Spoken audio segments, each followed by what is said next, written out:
اللہم لا تجعلنا منہم اللہم اہدنا فیمن ہدیت۔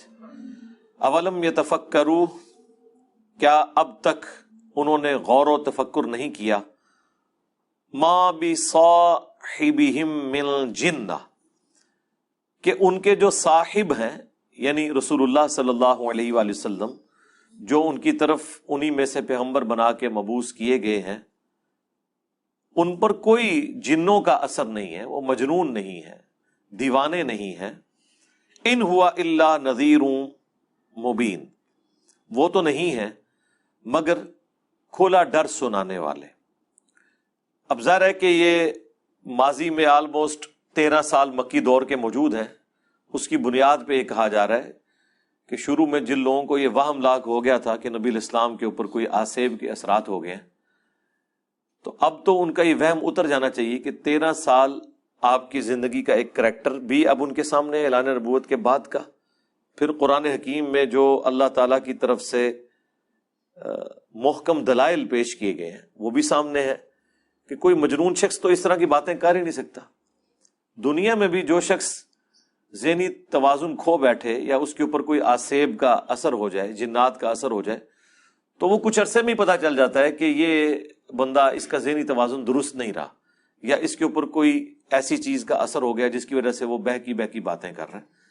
لیکن 13 سال کے اندر ایسا کلام کہ شعراء اپنا کلام پھاڑ دیں، فصاحت اور بلاغت کے اندر کوئی شخص ایسے شخص کا مقابلہ نہ کر سکے۔ پھر حد تو حد، صحیح مسلم میں جو ضماد نامی ایک شخص تھا جو جھاڑ پھونک کیا کرتا تھا، عربی میں ضماد کہتے ہیں ضاد کے ساتھ،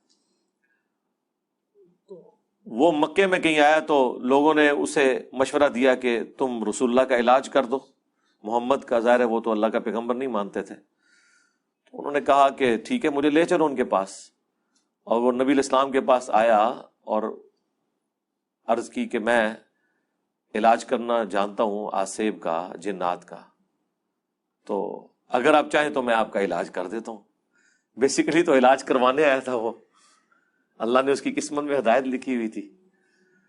تو رسول اللہ نے بھی اس بات کو کوئی نیگیٹو نہیں لیا، اس نے کہا کہ آپ بتائیں آپ کیا بات کرتے ہیں۔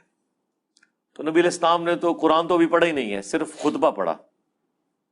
ان الحمد للہ نحمده ونستعینه ونستغفره ونعوذ باللہ من شرور انفسنا ومن سیئات اعمالنا من يهده اللہ فلا مضل له ومن يضلل فلا هادی له واشهد ان لا الہ الا اللہ وحدہ لا شریک له واشهد ان محمدا عبدہ ورسولہ۔ جناب کیا کیفیت طاری ہو گئی اس بندے کے اوپر۔ اس نے کہا جی ذرا ایک بار دوبارہ مجھے سنائے۔ تو نبی علیہ السلام نے یہی جب کلمات دوبارہ ریپیٹ کیے تو وہ کلمہ پڑھ کے مسلمان ہو گیا کہ یہ جس شخص کے اوپر اس طرح کے اثرات ہوں وہ اس طرح کی باتیں نہیں کرتا ہے، تو بڑا یونیک کلام ہے۔ قرآن نہیں تھا، صرف رسول اللہ کی فصاحت اور بلاغت سنی اس نے۔ تو اب یہ سب کچھ دیکھنے کے بعد ایٹ لیسٹ ان لوگوں کو تو ایمان لے آنا چاہیے تھا جو نبی علیہ السلام کے مخالفین تھے، اور انہوں نے علاج کے لیے اپنی طرف سے ایک بڑا ایکسپرٹ آدمی بھیجا۔ وہ ایکسپرٹ قائل ہو گیا کہ بھائی میں اس فیلڈ کا ایکسپرٹ ہوں، یہ شخص مجنون نہیں ہے۔ جو مجنون آپ کو گمان کر رہے تھے ان کی تو وہ فیلڈ ہی نہیں تھی، وہ تو صرف گالی گلوچ تک تھے، اندازے لگا رہے تھے۔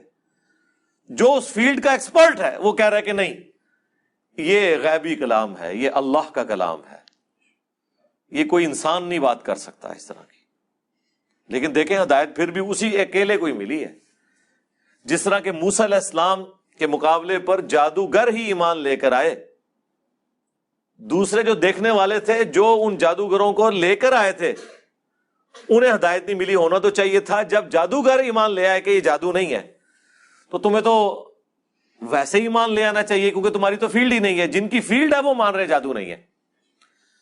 ہر فیلڈ میں اس فیلڈ کا ایکسپرٹ اس کی ایپیکس کو جانتا ہے۔ جادو زیادہ سے زیادہ کیا کر سکتا ہے ایک جادوگر ہی بتا سکتا ہے نا۔ جب جادوگر کہہ رہے کہ یہ جادو نہیں ہے، تو جو اس فیلڈ کے لوگ نہیں ہیں انہیں تو کم از کم ایمان لے آنا چاہیے، نہیں لے کے ہے۔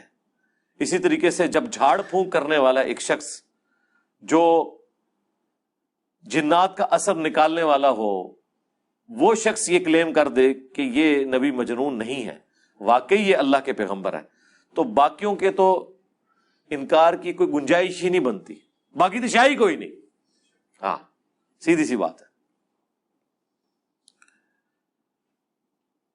تو اللہ تعالیٰ فرما رہا ہے کہ تفکر کر کے دیکھ لیتے، ان کے جو ساتھی ہیں ان کے اوپر کوئی جنات کا اثر نہیں. ان ہوا الا نذیر مبین، یہ تو نہیں ہے مگر کھلا ڈر سنانے والے.